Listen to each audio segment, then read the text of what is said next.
Hey everyone, welcome back to another hardware news recap for the week. In this one, we'll be talking about GTA 6. It's actually like it's a real announcement this time. It's not just more leaks and rumors. We'll also be going over Intel's Cryo cooling getting discontinued, talking about the new NZXT case that takes some inspiration from Hyte, and we'll be talking about Vega and Polaris. And yes, it is 2023. Before that, this video is brought to you by Lian Li and the O11D Evo XL. The O11D Evo XL builds upon the long-standing strengths of the O11D series by adding new features, like a rotated GPU layout to showcase the most important part of a build. The Evo XL also uses a removable motherboard tray that can adjust for different heights, making it tunable for every style. Additionally, these cases use Lian Li's compartmentalized approach to design to keep cables cleanly hidden behind the back of the case. Learn more at the link in the description below. We're going to be teleporting between sets a little bit today because we have a lot going on with the Steam Deck and everything else. So first one, some quick GN website updates. We launched the new website a couple weeks ago. It's been awesome to see the response to it, and it's also been nice just having a written format of things again. So we've made a couple updates along with Wendell to the site just to get everyone up to speed, basically like a patch notes type of log. We'll do these probably pretty much every week for a while as we continue to improve it. So we improved readability on some mobile devices and tablet resolutions. This is something that Wendell and his team worked on, where certain resolutions just needed some tweaking. Improved site loading speed even further, so it's already pretty fast, but we've also changed the header images where there was basically a bug causing them to not resize into a smaller format. So this makes it even faster because every other image on the page was already being optimized, and now the header images are as well. So that was a really easy and nice change. Also, we added articles for the 7900 XT revisit and the 14700K review. So there's two more reviews there, single page for both of them. Every chart is there. It's a complete mirror of the video versions of those articles. So if you want to check those out, those are on the site. And we also added Steam Deck news and specs on the day it was announced. So it wasn't even a publishing delay on that one. We just ran them at the same time as an experiment. And then finally, we've updated the test bench page, which is a living document that's going to keep getting updated as we add more test benches, refine them, things like that. And it's not filled in completely yet, but we did add some more. So we added the acoustic test bench for the GPUs there, and we might have some more by the time this video goes out. So that's the fastest possible version of some of the improvements. We have other stuff in the works too. Wendell and his team have been making some really good progress on getting a nicely styled table of contents. We're not ready to show it yet, but they're making progress, and it'll be rolled out sometime in the not too distant future. So we'll let you all know when that's there as well. It'll make scrolling the single page format even easier, and then you won't have to go through multiple pages, and you'll have navigation within the single page. So that'll be nice. Okay, first one. Dell is dumping the R15 with Intel Arc graphics in it, or at least as one of the configurations. The Dell Alienware R15 is one of the prebuilts that we found almost offensively bad when we reviewed it. This is one of a couple Alienware prebuilts that didn't do too well in our reviews process. And thanks to a viewer of ours that emailed us, we now know about Dell's Arc graphics option. So the R15 comes with an A770 card, which is available for around $300 standalone now. It also has 16 gigabytes of DDR5 4800 memory and an Intel i7-13700F CPU, and all of that for $2,000. It's all of the delusions of Apple with none of the captured audience. This is actually insane pricing, and it's not new for Alienware, but it was kind of shocking to see it be this high, considering you're getting like $600 worth of core components in there, just counting CPU and GPU. You get a little bit more, obviously, with everything else, but it's tough to find another $1,400 in that build unless they are literally putting money in it. So when you open it, it falls out. Now, this thing is not the only one that has Intel Arc graphics plus Intel CPUs. They've been doing this for a little while now. They had a whole branded initiative on it and everything, where iBuyPower, CyberPower, and a couple of other SIs have done a combination of Intel Arc with Intel CPUs. Either way, this R15 build is one of the most expensive we've seen in terms of actual component value versus retail value. We expect OEMs and SIs to charge some overage for the build, the warranty, the service, that's normal. But again, it's a 13700F, it's not even a KF, and an A770 with 16 gigabytes of memory for $2,000 is just too much. But it is a major move for Intel, at least, where regardless of how poor value this Alienware system is, Arc is finding acceptance amongst major OEMs like Dell. That a company like Dell views Arc as worthy is important. Dell's processes are too refined, it's too large to want to introduce a variable that it sees as potentially creating abnormally high customer service and support requests, so they must view Arc as at least somewhat stabilized now. Up next, NVIDIA's blog recently ran a story about a student using a GTX 1070 to decipher a single word from an ancient scroll buried in the eruption of Mount Vesuvius. It's completely crazy that a GTX 1070 and a scroll from Pompeii would end up in a story like this. There's a multi-millennium gap between these two pieces of technology, and the difference is stark when you get a story like this. One of them is ancient, and the other one is a scroll from Pompeii. NVIDIA writes that computer science student Luke Ferriter was awarded a $40,000 prize for using machine learning and a GTX 1070 to decipher 10 characters from an X-ray scan of an ancient scroll. The Vesuvius Challenge posted photos of the original burned scrolls, and because they're too delicate to be unrolled, used an X-ray machine to try and read what was written within. Ferriter uploaded his submission to GitHub with a Google Doc containing the scans. Ferriter submitted 4 individual cropped sections of text from the scroll and wrote this in the submission, quote, "All letters can be clearly identified beyond a reasonable doubt using a combination of an ink detection model and manual analysis. All letters appear as a crackle pattern. My ink detection model is solely trained on crackle pattern letter forms found in various segments of scroll 1. When applied to segment ID ending in 846, many letters appear. This finding was widely covered on Twitter. With some tuning, the improved model revealed a number of new letters to create the submission you're reading right now. Because the ink appears as a crackle pattern, we can visually inspect regions of interest to confirm the model predictions and fill in gaps where the model struggles." The document goes into details on preventing hallucinations from the machine learning output, the analysis on each character or letter, and provides training and inference information. The word that won the $40,000 prize was this one. According to Google Translate, this is pronounced something like porphyris. It's on the screen. This translates to purple dye or cloths of purple, according to the researchers. This competition was set up by the Vesuvius Challenge in partnership with GitHub. For the GTX 1070's part, the 2016 GPU served as an accelerator for a deep learning framework. Crowdsourcing this kind of work will speed up anthropological research into fragile historical items that can't be physically inspected. It's cool to read about our gaming cards being used for this kind of stuff. That student, by the way, who won the 40 grand by figuring out this word, 21 years old. So that is a hell of a landmark to set early in what's probably going to be a career out of all of this. So well done to Luke Ferriter on that. All right, Micron up next. GDDR7 is getting more details, due out in 2024. And Micron recently published a slide showing its roadmap for the next several years. This includes things like HBM4, GDDR7, and other memory technologies that it's working on. The official roadmap image currently presents that GDDR7 will appear in 16 to 24 gigabit variants halfway through 2024, with full ramp by 2025. The company is planning a speed and density improvement by 2026. HBM4 on its own also looks insane, with Micron anticipating 1.5 terabyte per second options. There's really not a ton more depth to the story yet. We know that GDDR7 will appear in probably the next major generational advancement for consumer GPUs.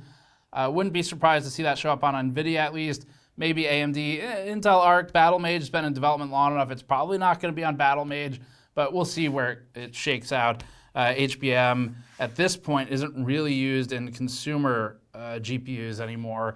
You saw it in things like Vega and the Fury X, I think it was. But since those times, some of the NVIDIA cards as well, but we've mostly moved on all to GDDR for consumer memory these days. A lot less expensive. Rockstar Games officially announced that it will be sharing a game trailer for GTA 6 coming out in early December. It's been over 10 years since Rockstar pushed GTA 5 out, and it launched on the PS3 and the Xbox 360.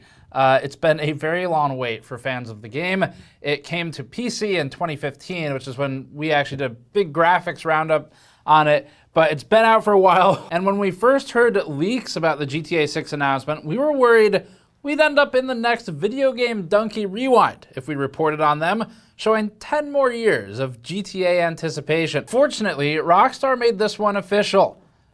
Maybe Donkey is clairvoyant. The announcement came as part of a short news post by Rockstar's co-founder and president, Sam Houser. The post pointed out December 2023 as the company's 25th anniversary and thanked players for buying Shark cards.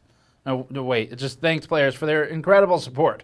The post ends with, quote, "We're very excited to let you know that in early December, we'll release the first trailer for the next GTA. We look forward to many more years of sharing these experiences with all of you." Also worth noting is this marks Rockstar Games' ascendancy into an elite rank of high-value companies like Intel, NVIDIA, and AMD, who have the confidence to announce announcements with a straight face. The next evolution, Rockstar announcing the announcement of its upcoming GTA 7 announcement. We foresee it happening something like, we're excited to announce that in the next month we'll be announcing a trailer announcing GTA 7. But for now, we'll settle with just the one recursive announcement. Up next, Intel has officially ended support for its Cryo cooling technology, which is a sub-ambient cooling solution used for its CPUs using a thermoelectric assisted cooler. So it's a tech, basically. And this is for its unlocked CPUs. The news went relatively under the radar until it was picked up by Momomo_US on Twitter, and Intel's update reads, quote, "As of July 1st, 2023, development on the Intel Cryo cooling technology solution was discontinued. All versions of the software are provided as is. Functional security or other updates will not be provided after December 31st, 2023. No support for Intel Core processors 14th gen will be provided. Please check with your auxiliary cooling provider for alternative solutions." We're not certain if anything would prevent a user from operating one of these coolers on a 14th gen CPU, considering they're functionally identical to the 13th gen. But as Intel stated, there's no official support for them. Considering it required software integration with the hardware, it's possible that it wouldn't work properly on an off-list CPU. The only two manufacturers we're aware of that made a real effort with Intel's Cryo cooling technology products were Cooler Master and EK Waterblocks. The most recent of those being a CLC version by Cooler Master called the ML360 Sub-Zero, and a water block kit for custom loops by EK called the Quantum Delta Squared Tech. Any method of subambient cooling always carries with it a risk of potential damage by way of water accumulation condensation, especially in or near the socket.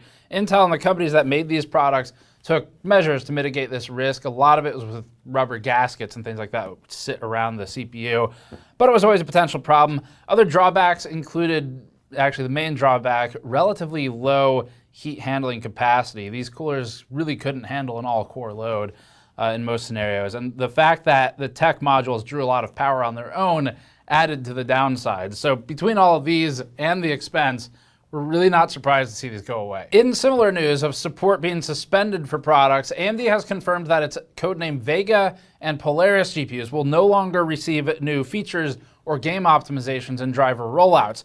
Future driver releases will be limited to security updates, AMD said, and base functionality fixes going forward. So this would include the likes of Vega 64, Vega 56, and the Radeon RX 400 and 500 series GPUs.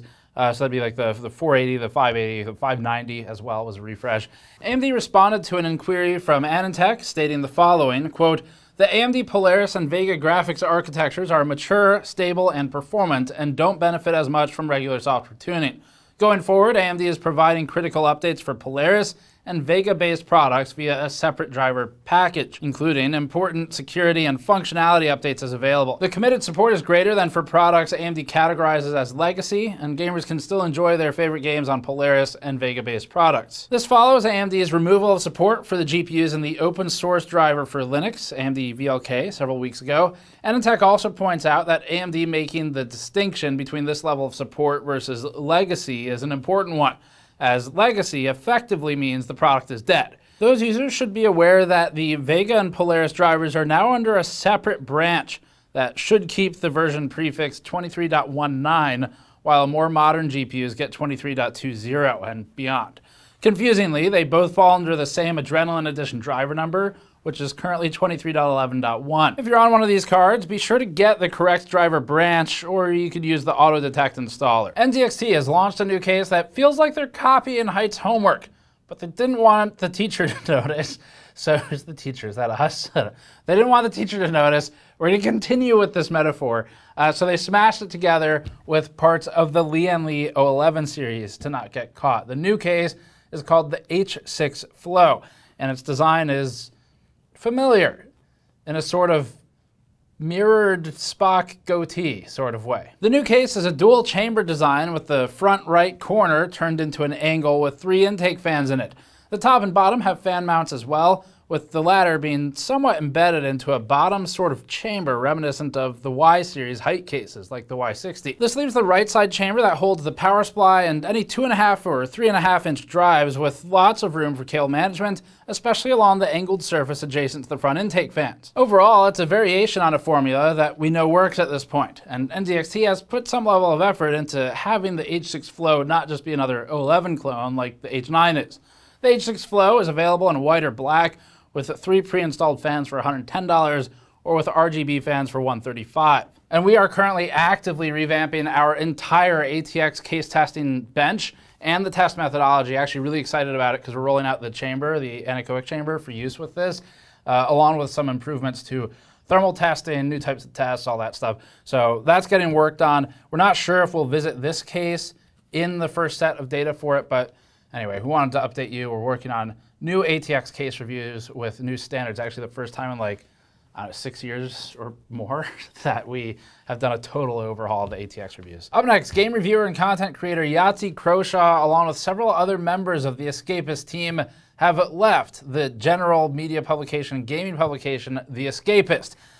This is a pretty big change because Yahtzee, by far, was the most prolific and known content creator contributor to The Escapist, and speaking personal viewpoint here, but was really the only thing keeping them interesting for a number of years. And Yahtzee leaving alone is bad enough, but leaving with a number of the Escapist team members doesn't look good for the publication. Zero Punctuation started back in 2007. The series has since outperformed every other video on the channel to the point that it completely dominates the channel's list of videos when sorting by views. The last episode, covering Lords of the Fallen, was published to the Escapist YouTube channel on November 1st. Croshaw and others left following the firing of editor-in-chief Nick Calandra from the Escapist on Monday, November 6th. The former editor-in-chief originally talked about the events briefly in a series of posts on Twitter or X. According to Calandra, he was allegedly let go for, quote, not achieving goals he says were not properly set out for himself and the team. It's likely, based on Calandra's comments, that this decision was due to the wishes of the parent company to The Escapist, Gamers, with a U, which bought the publication in October of 2022. And reading through the thread, along with listening to their sort of debut live stream, when Jeremy on the team had told me about this story and began writing it, I said, I bet one of the only reasons you would fire an editor-in-chief after acquiring the publication is if there's a disagreement on things like advertising and what the morals and ethical values are. And based on what we're reading, it does sound like there were some disagreements with how the funding would be handled for Escapist growth. In the aftermath, Calandra and Croshaw, or Yahtzee, have announced that they and several other former employees of the Escapist have formed a new independent company and channel called Second Wind. Their intent is to pick up where they left off editorially, making new content under the new organization, with the former editor-in-chief now serving as director of content. Second Wind held an inaugural live stream discussing both the events that led up to the formation of the company as well as plans for the future. In regards to their departures, Calandra said this, quote, "The Escapist brand has nothing to do with what happened here. It's just the type of content we wanted to make, and how we wanted to fund it really wasn't compatible. The Escapist had nothing to do with it, so just take that as you will." Yahtzee spoke to the work that Calandra had done at the Escapist leading up to this point, saying, quote, "Speaking personally, I think the decision to fire Nick made absolutely no sense to me because Nick was the driving force behind the Escapist last few years and its turnaround. He took a site that was basically nothing and rebuilt it into something that it currently is with a whole new community that was extremely invested. We were still in the middle of a massive growth period. We were bringing out new shows and everything. So when he was fired, I personally didn't want to continue with what we were doing with anyone else, frankly." The former editor-in-chief also added that he was humbled and proud of the care that the team has for each other, as other members of the team left along with Yahtzee and felt the same way he did.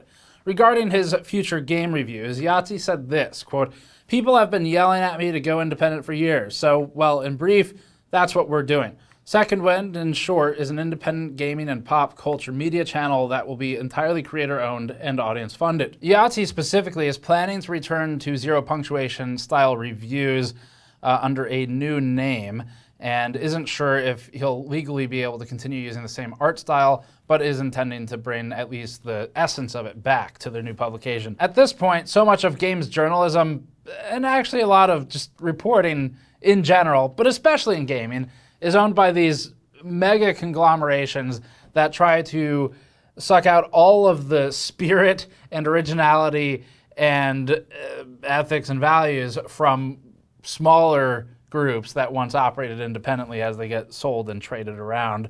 So despite the unfortunate turmoil of people losing their jobs here, it's good to see independent media springing up from it, and we wish them luck. I'm not sure if this team is still local to us. They used to be, at least. And actually, they held an Escapist expo many, many years ago where I briefly had the fortune to meet Total Biscuit, who gave me some advice on video and audio equipment. Maybe I'll tell that short story one day. But anyway, best of luck to them as they start up their new channel. We're back to this set. That's it for hardware news this week. Thanks for watching, as always. You can go to store.gamersnexus.net to support us directly, or patreon.com/gamersnexus. As far as the website, gamersnexus.net, with written articles of things we're still working on publishing even more. We've been able to get a couple more up since launch, so that's been awesome to do. We've got some improvements and optimizations in there, and I'm planning on bringing in some more test bench data over the next couple weeks as well. But the table of contents is going to be the next big update. So thanks for watching. We'll see you all next time.